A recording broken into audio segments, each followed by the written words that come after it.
महाराष्ट्र में महाविकास आघाड़ी का seat formula final. तीनों बड़ी पार्टियां 255 सीटों पर लड़ेंगी चुनाव।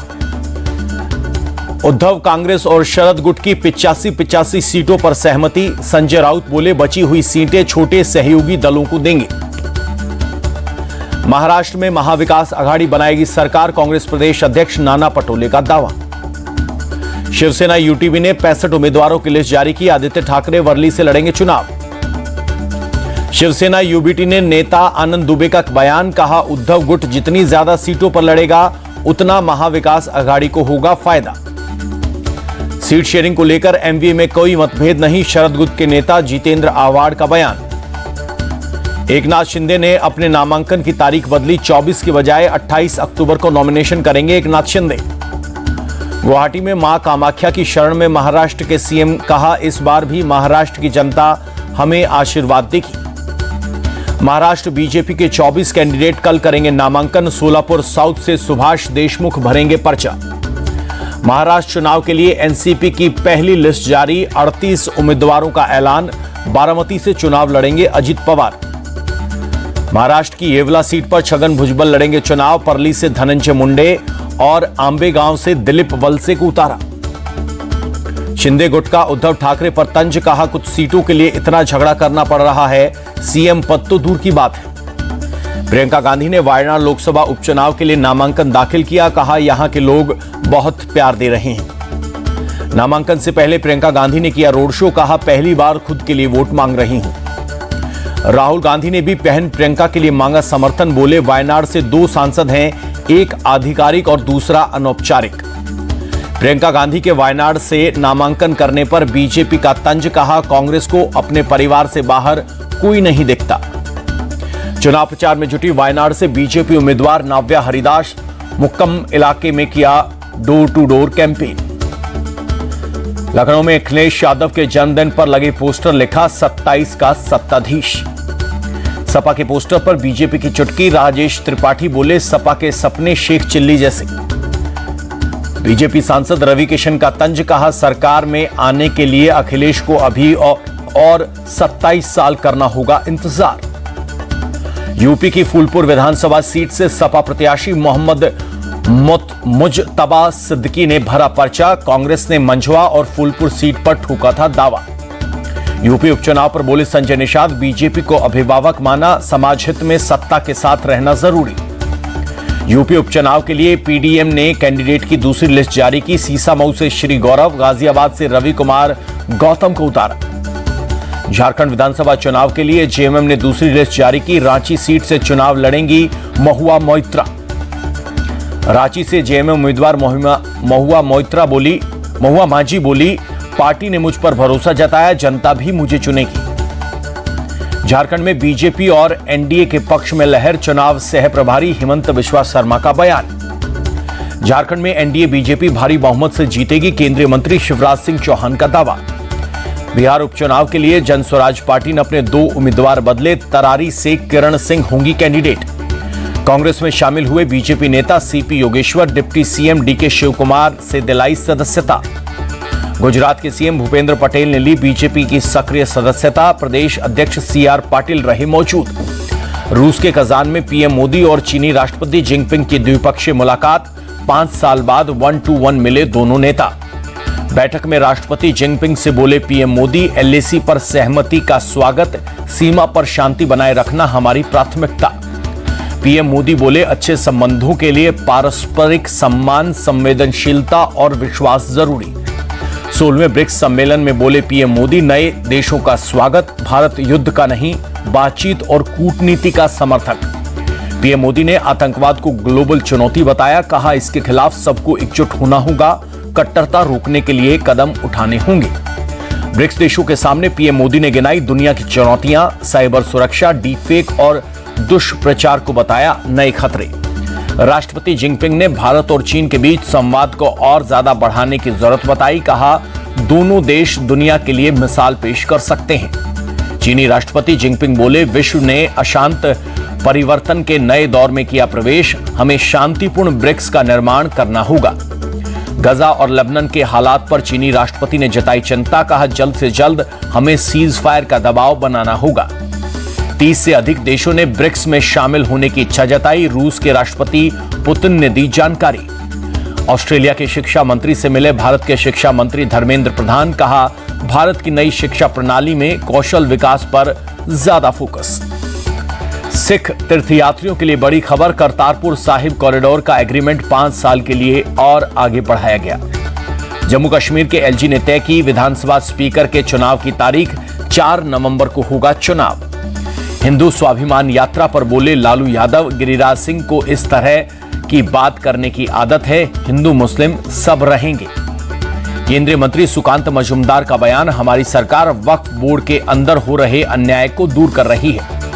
वक्फ संशोधन बिल पर बनी जेपीसी के चेयरमैन जगदंबिका पाल का बयान। कल्याण बनर्जी पर आगे का फैसला लोकसभा स्पीकर लेंगे।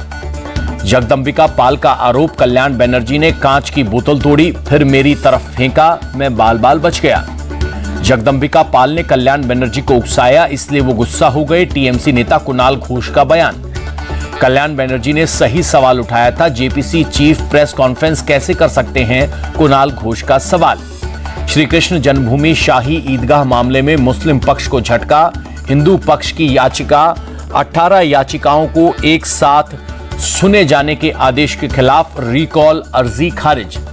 बबीता फोगाट ने साक्षी मलिक पर कसा तंज। कहा, दीदी तुमको कुछ नहीं मिला, ऐसे में तुम्हारा दर्द समझा जा सकता है। साक्षी मलिक ने अपने आत्मकथा पर आधारित किताब विटनेस में बबीता फोगाट पर पहलवानों को प्रोटेस्ट के लिए उकसाने का लगाया आरोप।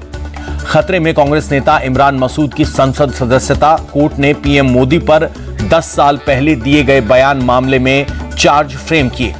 आतंकी हमले में मारे गए डॉक्टर के घर पहुंची महबूबा मुफ्ती। कहा, जम्मू कश्मीर में खून खराबा रोकने के लिए पाकिस्तान से बातचीत ही एकमात्र उपाय।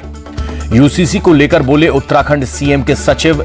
यूसीसी मैनुअल को प्रशिक्षण के लिए विधायी विभाग में भेजा गया है। एमपी के रीवा में क्षेत्रीय उद्योग सम्मेलन। सीएम मोहन भागवत बोले 3.25 लाख रोजगार के अवसर बने।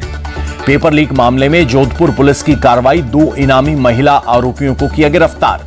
बाबा सिद्दीकी मर्डर केस में 11वीं गिरफ्तारी। हरियाणा के कैथल का रहने वाला है अमित। 25 और 26 अक्टूबर को मथुरा में आरएसएस की अखिल भारतीय कार्यकारिणी मंडल की बैठक। नए स्वयंसेवकों की 3 दिवसीय ट्रेनिंग की योजना पर होगी चर्चा। बहराइच हिंसा के आरोपियों के अवैध निर्माण को तोड़ने का मामला। 4 नवंबर तक इलाहाबाद हाईकोर्ट ने लगाई रोक। आज की सुनवाई में हाईकोर्ट ने सरकार और पीड़ित पक्ष को सुना। दोनों को दस्तावेज पेश करने के दिए आदेश। शिक्षकों की मांग के बाद बिहार सरकार का फैसला। छठ पूजा के लिए 6 नवंबर से 9 नवंबर तक रहेगी छुट्टी। जया शेट्टी हत्याकांड में गैंगस्टर छोटा राजन को जमानत। बॉम्बे हाई कोर्ट ने 1 लाख रुपए के मुचलके पर दी बेल। भोपाल में एक काले हिरण का शव बरामद। डीएफओ लोकप्रिय भारती ने कहा, हिरण के शव पर मिले चोट के निशान। एआईएडीएमके विधायक आर विंथलिंगम पर ईडी का रेड। मनी लॉन्ड्रिंग केस में की है कार्रवाई। जम्मू कश्मीर के कुपवाड़ा में एक दुकान में लगी भीषण आग। किसी के हताहत होने की खबर नहीं। कार में आग लगाकर युवक की हत्या की आशंका। परिवार की शिकायत पर पुलिस ने 2 लोगों को हिरासत में लिया। हिमाचल के चंबा में बाल बाल बचा बाइक सवार। सामने से आ रही कार से हुई टक्कर। बाइक के उड़े परखच्चे। कर्नाटक के होरमावू आगरा मलबे में एक और शव निकाला गया। कल गिरी थी निर्माणाधीन इमारत। दिल्ली एनसीआर में प्रदूषण पर सुप्रीम कोर्ट सख्त। पराली जलाने की घटना पर केंद्र, पंजाब और हरियाणा सरकार को लगाई फटकार। कोई गंभीर नहीं, सरकारें नाकाम। सुप्रीम कोर्ट का पंजाब सरकार से सवाल। 50% पराली जलाने वालों से जुर्माना क्यों नहीं वसूला। हरियाणा सरकार से सुप्रीम कोर्ट ने कहा, आपने कोई नीति नहीं बनाई, सिर्फ आंखों में धूल झोंकने का काम किया। दिल्ली में पानी के छिड़काव में तेजी लाई गई। पानी का छिड़काव करने के लिए 6000 कर्मियों की संख्या बढ़ाई गई। बीजेपी ने दिल्ली के पर्यावरण मंत्री गोपाल राय से मांगा इस्तीफा। वीरेंद्र सचदेवा बोले वो दिल्ली के लोगों के स्वास्थ्य से खिलवाड़ कर रहे हैं। वीरेंद्र सचदेवा का आरोप, उत्तर भारत में प्रदूषण के लिए पंजाब दोषी है। राजनीति की वजह से गोपाल राय पंजाब को बचा रहे हैं। पंजाब के बचाव में उत्तरी दिल्ली की सीएम आतिशी। कहा, पहले की अपेक्षा पंजाब में पराली जलाने की घटनाएं 75% कम हो गई। सीएम आतिशी का आरोप, हरियाणा यूपी में पराली जलाने की घटनाएं बढ़ रही हैं। दिल्ली वालों से बीजेपी नफरत करती है।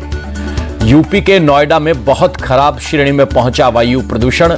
सीपीसीबी के मुताबिक 326 पर पहुंचा AQI। दिल्ली मेट्रो के 40 से ज्यादा फेरे बढ़ाए गए। डीटीसी बस की पहले से अधिक चलेंगी दौरें। दिल्ली एनसीआर में दोगुना हुआ पार्किंग चार्ज। बढ़ते प्रदूषण के चलते ग्रैब सेकंड लागू होने के बाद फैसला। बीजेपी की सरकार आई तो 3 साल में पॉल्यूशन की समस्या का होगा समाधान। सांसद मनोज तिवारी का बयान। आर्टिफिशियल रेन कराने की कोशिश में दिल्ली सरकार। अनुमति के लिए केंद्रीय पर्यावरण मंत्री को लिखा पत्र। ओडिशा और बंगाल में तूफान दाना का खतरा। कल और परसों दोनों राज्यों में तेज हवाओं के साथ हो सकती है भारी बारिश।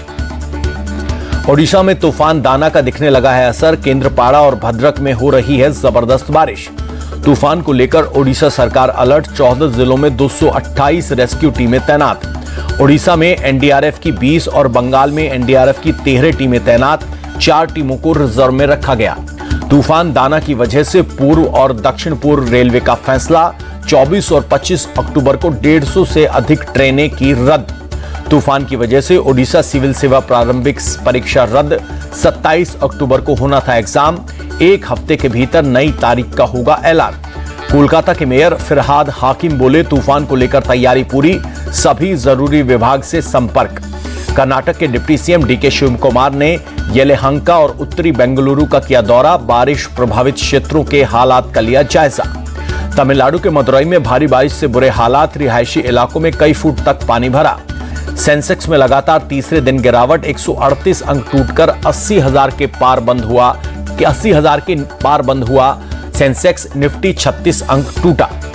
सरकार ने नॉन बासमती व्हाइट राइस पर न्यूनतम निर्यात मूल्य को किया खत्म। जुलाई 2023 में लगाया था प्रतिबंध। जर्मनी ने भारतीय हॉकी टीम को 2-0 से हराया। दिल्ली के मेजर ध्यानचंद स्टेडियम में खेला गया मुकाबला।